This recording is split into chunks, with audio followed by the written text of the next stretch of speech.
Lamb is also on the spectrum. She wants more support and more information.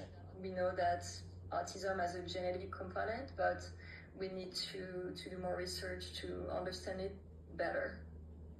Now, one more item from the study. It says so far research has not shown that living in certain communities put kids at greater risk for autism. Joe, they think the reason there's a difference is because some communities have better screening and better access to resources than others. Resources, such a huge issue always. All right, Ann, thank you so much. Let's bring in NBC News medical contributor Dr. Kavita Patel for more on this.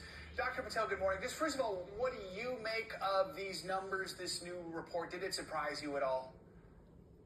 Joe, it hasn't surprised me to see the numbers today and also kind of the increasing rates, because I think, as you heard in Ann's piece, it really has a lot more to do with the fact that we're all recognizing autism and actually much more capable of diagnosing it. Whereas 20 years ago, people were like, well, I don't know, is that real? What are these symptoms? We've just learned a lot more, and as a result, are diagnosing 1 in 31 children. The report also shows, as Ann mentioned, more diagnoses among Black and Hispanic kids. Talk more about that. Is that a sign that more kids from communities that may not have always been as well supported are now at least getting some of the help they need? Joe, I think it's that, and I would like to underscore that, we're still if what I described about 1 in 31 children is now kind of the medical community understanding autism, we're still at the beginning of understanding how to dismantle some of the systemic and kind of racist biases that we exhibit in medicine writ large, and that includes diagnosing children. We know that about 50% of children with autism also present with intellectual disabilities.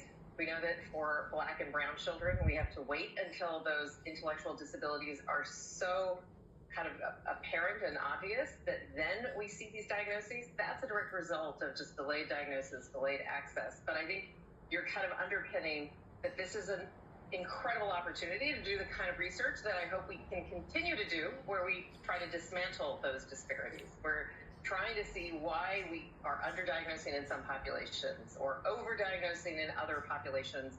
What we really want is to be able to give every child and every family the kind of early diagnosis when it presents, as early as it can present with symptoms, even as young as weeks to months is when we know that we can start to look for symptoms for the autism spectrum disorders. Well, let's talk more about that. I mean, as you know, autism is such a politicized topic right now. It is important to focus on the needs of kids and their families, especially with so much disinformation out there. So what sorts of behavior should parents be looking for if they think they might have a child on the autism spectrum?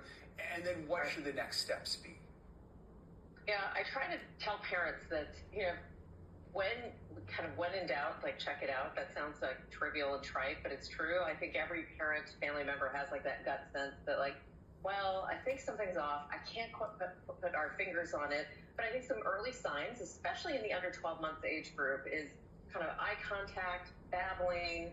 If you think that there are some play behaviors that you notice or don't notice with your infant, those can all be not necessarily signs of autism, but just a reason to kind of bring your baby into the pediatrician, to talk about it with the pediatrician, and to bring up those examples. In the era of iPhones, Joe, I think nothing can do better than just capture some of that recording, whether it's audio recording, video recording. That can go a long way, because you only have about 7 to 10 minutes with a doctor, unfortunately. And if you're trying to get across weeks of experience, it can be difficult. So take those moments, take a snapshot, take a note. If a family member notices something or a sitter notices something, ask them to shoot a recording. That can go a long way in just helping to arrive, not at a diagnosis, but to start to kind of peel away at what might be going on. That is some great advice there. Use that technology to help out in every way possible. Dr. Patel, as always, appreciate your time. Thank you so much. Coming up, they are